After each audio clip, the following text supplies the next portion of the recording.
Student, our next topic is adsorption isotherm. Okay, तो isotherm का जो मीनिंग निकलता है वो होता है constant temperature. Okay, constant temperature और एड्सॉर्प्शन तो आप जानते ही हो, किसी भी गैस या किसी भी लिक्विड का सॉलिड की सरफेस पे एड्सॉर्ब होना. ठीक है, तो एड्सॉर्प्शन आइसोथर्म हमारा क्या होता है, किसी भी सॉलिड का, किसी भी गैस का, किसी भी सॉलिड एड्सॉर्बेंट की सरफेस पे एड्सॉर्ब होना, वो भी कांस्टेंट टेम्परेचर पर. ठीक है, और किसकी रिस्पेक्ट में, प्रेशर की रिस्पेक्ट में, प्रेशर का इफेक्ट पड़ेगा यहाँ पर. ठीक है, इसी को हम क्या बोलते हैं, एड्सॉर्प्शन आइसोथर्म बोलते हैं. ठीक है, तो चलो बच्चों इसकी हम डेफिनेशन देखते हैं. डेफिनेशन हमारी क्या होगी, the variation in the amount of gas adsorbed by the adsorbent with pressure, किसके साथ, प्रेशर के साथ, at constant temperature. क्या चीज कांस्टेंट होने वाला है, temperature. Can be expressed by means of a curve termed as adsorption isotherm. Okay, adsorption isotherm. तो the variation in the amount of gas adsorbed by the adsorbent, और किसके respect में, pressure की रिस्पेक्ट में. और क्या चीज कांस्टेंट रहने वाला है यहाँ पे, टेम्परेचर. इसी को हम एक्सप्रेस करते हैं किसकी टर्मिनोलॉजी पे, एड्सॉर्प्शन आइसोथर्म की टर्मिनोलॉजी पे. ओके, तो चलिए हम थोड़ा एक स्टेप और आगे लेते हैं. सपोज हमारे पास बच्चों एक सरफेस है, सॉलिड सरफेस है. सपोज हमारे पास ये एक क्या है, सॉलिड है. ठीक है, और इसके ऊपर ये गैसेस के जो है पार्टिकल्स आकर के एड्सॉर्ब हुए हैं. तो ये जो सॉलिड है ये एक्चुअली हमारा है क्या, एड्सॉर्बेंट है, और जो गैस के पार्टिकल्स हैं ये एड्सॉर्बेट हैं. ये तो हम जानते ही हैं. ठीक है, तो जो हमारा x बाई एम ये क्या रिप्रेजेंट करता है. ठीक है, बार बार आप टर्मिनोलॉजी देखोगे, जब फ्रेंडली आइसोथर्म आप स्टडी करोगे, x बाई एम आपको बार बार देखने को मिलेगा. ठीक है, तो ये x बाई एम है क्या. ठीक है, तो जो ये m है हमारा, ये मास ऑफ एड्सॉर्बेंट है. ठीक है, एड्सॉर्बेंट के कितनी यूनिट मास पे हमारा एड्सॉर्बेट कितने अमाउंट में एड्सॉर्ब हुआ है. तो x हमारा क्या है, अमाउंट ऑफ एड्सॉर्बेट. ओके, तो m क्या है, मास ऑफ एड्सॉर्बेंट. ये क्या हो गया, मास ऑफ एड्सॉर्बेंट, या आप इन शॉर्टली आप इसको बोल सकते हो यूनिट मास ऑफ सॉलिड. कितने यूनिट मास ऑफ सॉलिड या कितने यूनिट मास ऑफ एड्सॉर्बेंट की सरफेस पे कितना अमाउंट ऑफ एड्सॉर्बेट आकर के एड्सॉर्ब हुआ है, उसी को हम x बाई एम से रिप्रेजेंट करते हैं. और इसको ही हम बोलते हैं extent of adsorption of gas on solid surface. Okay, तो ये आपको समझ में आ गया. x बाई एम क्या है, यहाँ पे m क्या है, मास ऑफ एड्सॉर्बेंट या यूनिट मास ऑफ सॉलिड या यूनिट मास ऑफ एड्सॉर्बेंट, और इसके ऊपर कितना अमाउंट ऑफ एड्सॉर्बेट हमारा आकर के एड्सॉर्ब हुआ है, वो क्या है, हमारा x है. और इन्हीं के रेशियो को हम क्या बोलते हैं, extent of adsorption of gas on solid surface. ठीक है, तो यहां पर जो मेन बात है वो ये है कि हमारा जो एक्सटेंट ऑफ गैस है वो डायरेक्टली प्रोपोर्शनल किसके होता है, प्रेशर के होता है. ठीक है, जैसे जैसे प्रेशर बढ़ेगा extent of adsorption of gas भी इंक्रीज होता जाएगा. ठीक है, तो यहाँ पे हम प्रोपोर्शनैलिटी का जब साइन हटाते हैं तो क्या लाते हैं, एक कांस्टेंट लाते हैं. तो यहाँ पे हम कांस्टेंट लेकर आए हैं k. ओके, अब हम क्या करते हैं बच्चों, हम एक ग्राफ प्लॉट करते हैं एक्सटेंट ऑफ एड्सॉर्प्शन और प्रेशर के बीच में. ठीक है, तो ये हमारा सपोज करते हैं हमारा ग्राफ है. यहाँ पर x एक्सिस पे हम प्रेशर को लेंगे और y एक्सिस पे हमारा होगा x बाई एम, यानी एक्सटेंट ऑफ गैस. ओके, तो जब हम ग्राफ सपोज कर रहे हैं कि ग्राफ हम नाइट्रोजन गैस के लिए ले रहे हैं, ठीक है, नाइट्रोजन के लिए, तो हम क्या करते हैं, सबसे पहले जब हम ग्राफ प्लॉट करते हैं तो कुछ ऐसा हमें देखने को मिलता है कि स्टार्टिंग में जो ग्राफ होता है एकदम स्ट्रेट लाइन हमें मिलती है, ये देखिए। उसके बाद मिडिल में ये हल्का सा कर्वी हो जाता है और उसके बाद जो थर्ड स्टेज आती है तो ये बिल्कुल कांस्टेंट हो जाता है, यानी बिल्कुल पैरेलल हो जाता है एक्स एक्सिस के, ठीक है। अब हम ये नाइट्रोजन गैस के लिए बना रहे हैं तो टेम्परेचर यहाँ पे कितना है, 195 केल्विन हमारा यहाँ पर टेम्परेचर है। तो अब हम यहाँ पे क्या करें, सेम ग्राफ को हम बनाए, यानी नाइट्रोजन गैस के लिए ही हम ग्राफ बनाए, लेकिन यहाँ पर हम क्या कर देते हैं, थोड़ा टेम्परेचर को वेरिएट कर देते हैं। यहाँ पर टेम्परेचर हमारा क्या था, 195 था, हम टेम्परेचर थोड़ा बढ़ा देते हैं, 244 कर देते हैं, ठीक है। जब हम टेम्परेचर 244 कर देंगे तो हमारा ग्राफ कुछ ऐसा हमें मिलेगा। 244 केल्विन हमने टेम्परेचर कर दिया। अभी भी ये ग्राफ नाइट्रोजन गैस के लिए ही है, ठीक है। इसके बाद हम क्या करते हैं, टेम्परेचर थोड़ा सा और इंक्रीज कर देते हैं, यानी 273 केल्विन कर देते हैं, तो कुछ हमें ऐसा ग्राफ देखने को मिल जाएगा। ओके, तो इस ग्राफ के थ्रू हमें रिलेशनशिप टेम्परेचर का और एड्सॉर्प्शन का समझ में आ रहा है कि जब हमने टेम्परेचर देखिए 195 केल्विन, जब टेम्परेचर कम था तो हमारा एड्सॉर्प्शन देखिए ज्यादा हुआ था नाइट्रोजन गैस का, ठीक है। जब हमने टेम्परेचर 244 केल्विन कर दिया, यानी जब हमने टेम्परेचर इंक्रीज कर दिया तो हमारा देखिए एड्सॉर्प्शन क्या हो गया, कम हो गया। जब टेम्परेचर हमने और इंक्रीज कर दिया तो एड्सॉर्प्शन हमारा और डिक्रीज हो गया। तो ये जो ग्राफ है ये रिलेशनशिप बताता है हमारा एड्सॉर्प्शन का टेम्परेचर के साथ, कि एड्सॉर्प्शन हमारा जब डिक्रीज होता है जब हम टेम्परेचर को क्या करते हैं, बढ़ाते हैं।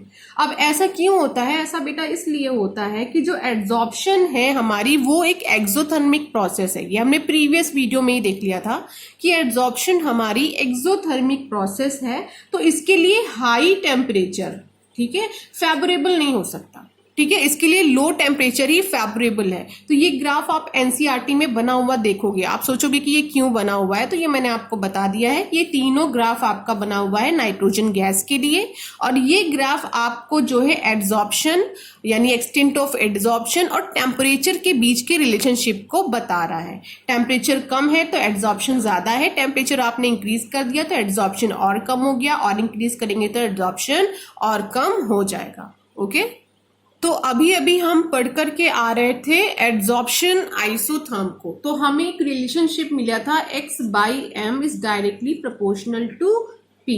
ओके, हमने इसको थोड़ा और प्रोपोर्शनैलिटी का साइन हटाया था, तो हमने इसको कैसे लिखा था, x/m is equal to kp, जहां पे k हमारा क्या था, एक कांस्टेंट था। प्रोपोर्शनैलिटी का साइन हटाया तो हमने यहाँ पे कांस्टेंट लगाया। ये रिलेशनशिप अभी हमने पीछे देखा था, ठीक है। इस रिलेशनशिप के अकॉर्डिंग बच्चों हमने क्या देखा था ये मैं आपको बता दे रही हूं।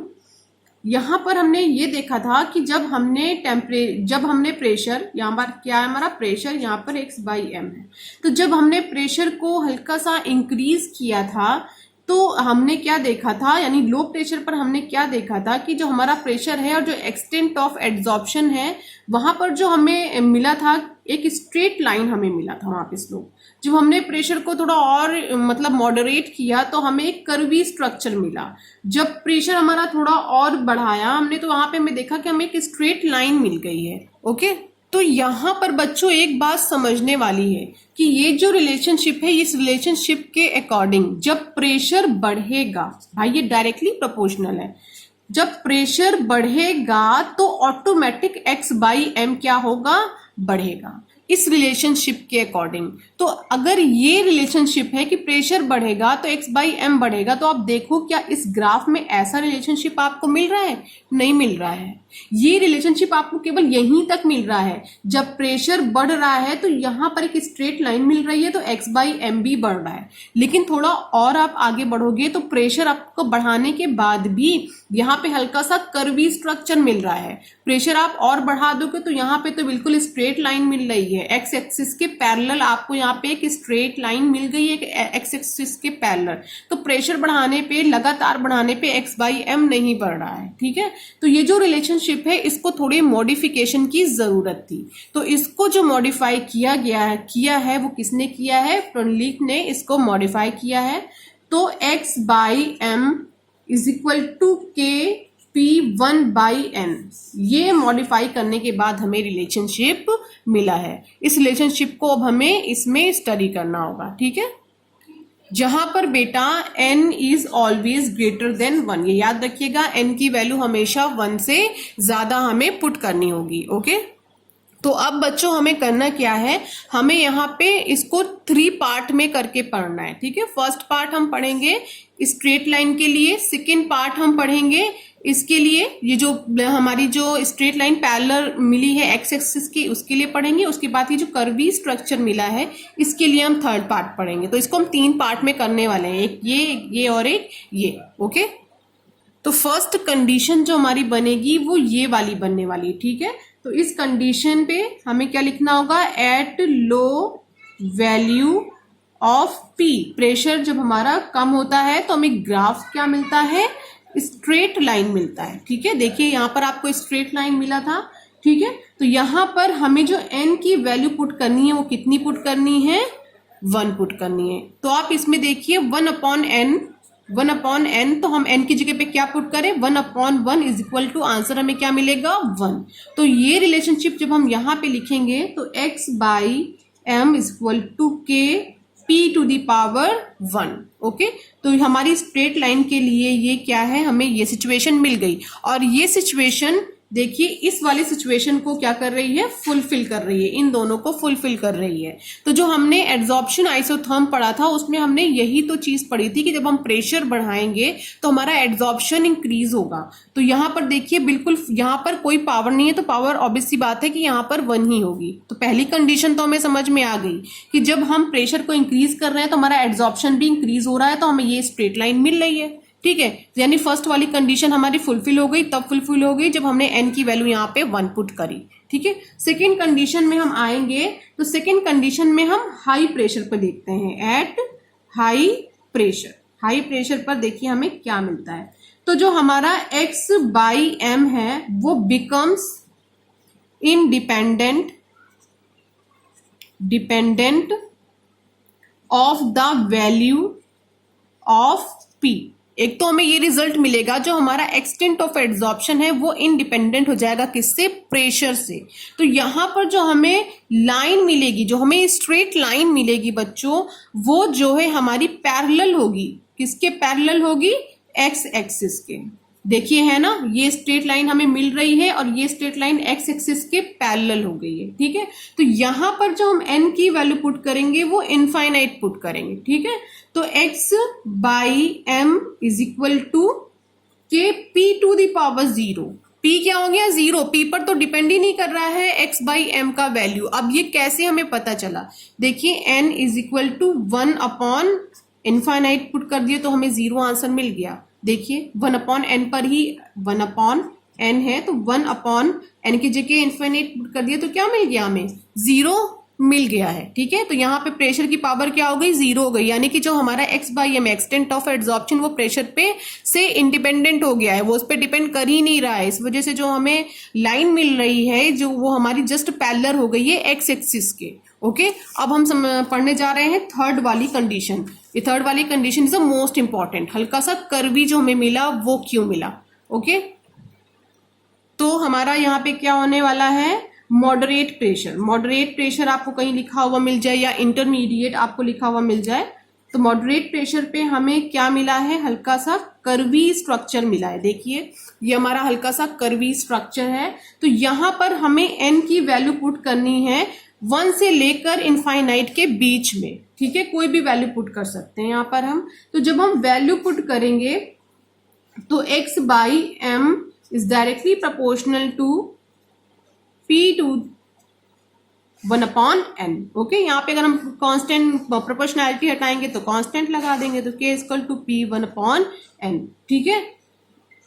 तो यहाँ पर बच्चों कहा गया है कि यहाँ पर जो आपको n की वैल्यू पुट करनी है वो ग्रेटर देन 1 से ज्यादा आप कुछ भी पुट कर सकते हो n की वैल्यू। यहाँ पर आप चाहो तो 1 से ज्यादा आप यहाँ पर 2 पुट कर दो तो 0.5 आपका आंसर आ जाएगा, ठीक है। तो 1 से ज्यादा कोई भी वैल्यू आप यहाँ पर पुट कर सकते हो, ओके स्टूडेंट, तो यहाँ पर जब इस ग्राफ को हम देखते हैं तो यहाँ पर जो हमारी सिचुएशन बनी है तो x by M equal to p 1/n की बन रही है। यहाँ पे सिचुएशन बन रही है x by M is directly proportional to p naught, pressure पे बिल्कुल डिपेंड ही नहीं कर रहा है। और ये जो सिचुएशन बनी है हमारी वो x by M p to the power 1।